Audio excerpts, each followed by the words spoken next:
ഹേ welcome back. അപ്പോൾ നമ്മളൊരു ചോറുണ്ടായി. Okay, അപ്പോൾ ചോറൊന്നും കറി വേണമല്ലോ. അപ്പോൾ അതുകൊണ്ട് ഞാൻ ചിക്കൻ കറി ഉണ്ടാക്കാൻ വിചാരിച്ചു. കുറച്ച് ചിക്കൻ ബാക്കി ഉണ്ടായി ഞാനത്തെ.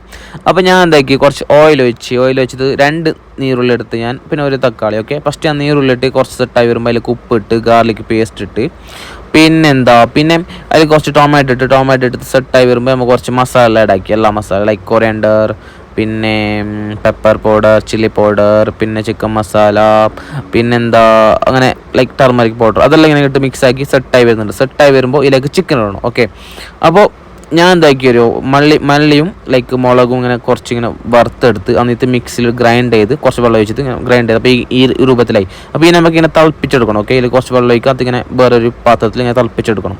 അതാണ് ഇതിലേക്ക് നമുക്ക് ഒഴിക്കാനുള്ളത്. ഫസ്റ്റ് നമ്മൾ ചിക്കൻ എടുത്ത് ഇതിനൊന്ന് റെഡിയാക്കി എടുക്കാം. ഇതിലേക്ക് ചിക്കൻ എടുത്ത് ആ ചിക്കൻ ഒന്ന് വരും നല്ലൊരു 10-15 മിനിറ്റ് കഴിഞ്ഞ ശേഷം നമുക്ക് ഈ മുളക് അതിലേക്ക് വയ്ക്കാം. അപ്പോൾ സെറ്റായിരിക്കും. ഓക്കെ, അപ്പോൾ കണ്ടല്ലോ ഒരുമാതിരി ഇങ്ങനെ സെറ്റായി വരുന്നുണ്ട്. കാരണം ഞാൻ ഗാർലിക് കൂട്ടിന് ഗഡി ഗാർലിക്.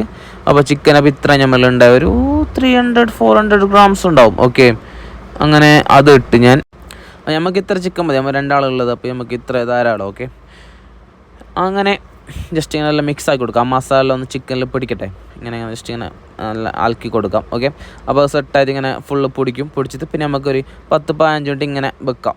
ഓക്കെ, അത് നല്ലൊന്ന് കുറച്ച് വേട്ടെ ഒരു പകുതി ബന്ധിത്താകുമ്പോൾ നമുക്ക് ആ മുളക് ഒഴിച്ച് കൊടുക്കാം. ഓക്കെ, ഇത് കണ്ടല്ലോ സെറ്റായി വരുന്നുണ്ട്. ആ ഗാർലിക്കിൻ്റെ പീസെല്ലാം കാണുന്നുണ്ട്. നിങ്ങൾക്ക് ഗാർലിക്കിൽ നല്ല മജയിലിടാം, അപ്പോൾ നല്ല ടേസ്റ്റ് കിട്ടും. അപ്പോൾ നിങ്ങൾക്കൊന്ന് ട്രൈ ചെയ്ത് നോക്കാം. നിങ്ങൾക്ക് കറി ഒന്ന് ആക്കുമ്പോൾ നിങ്ങൾക്ക് കണ്ടല്ലോ 10-15 മിനിറ്റ് ആകുമ്പോൾ ഈ രൂപത്തിൽ വരും. ഓക്കെ, കുറച്ച് ബന്ധതുപോലെ വരും. അപ്പോൾ നമ്മൾ അപ്പുറത്തെ പാത്രത്തിൽ നമ്മളെ മുളക് നല്ലൊരു ബോയിലായി വരുന്നുണ്ട്. ഞാൻ കുറച്ച് വെള്ളം ഒഴിച്ചു നോക്കി, കുറച്ച് വെള്ളമാക്കിന് നല്ല കട്ടി മുളക്. അപ്പോൾ നല്ല തിന്നാൻ പറ്റില്ല. അങ്ങനെ ഇതിലേക്ക് ഒഴിച്ചിട്ട് കണ്ടോ ഒന്ന് മിക്സ് ആക്കാം. പിന്നെ വേണമെങ്കിൽ മറ്റേ ലീവ്സ് ഉണ്ടല്ലോ നമ്മളെ കറി ലീവ്സ്, അത് കുറച്ച് ഇടാം. പിന്നെ ഇതിന് കുറച്ചും കൂടി ഒരു 10-15 മിനിറ്റ് വീണ്ടും വെക്കാം. അതെടുത്തതിന് ശേഷം നമുക്ക് വേണമെങ്കിൽ നമ്മളെ കൊറിയാൻഡർ ലീവ്സ് ഉണ്ടല്ലോ അതും കൂടി ഇട്ടാൽ മല്ലിച്ചപ്പ് കൊടുക്കാം. അപ്പോൾ കറി സെറ്റായി. കണ്ടോ ഏത് ബീഫ് കറി എന്ന് പറയുമല്ലോ അത് കാണുമ്പോൾ, പക്ഷേ ബീഫല്ല, ഇത് ചിക്കനാണ്. ഓക്കെ, നിങ്ങൾക്ക് ബീഫ് ഇതേപോലെ കറി റെഡിയായി. അപ്പോൾ ഞാൻ പിന്നെ തിന്നാൻ കഴിഞ്ഞ്. അപ്പോൾ പിന്നെ പപ്പടം ഉണ്ടായി. പപ്പടം കൂടിയിട്ട് നല്ല അടിപൊളി കറി, നല്ല ബീഫിൻ്റെ ടേസ്റ്റായിരുന്നു ബീഫ് കറീൻ്റെ. Thank U.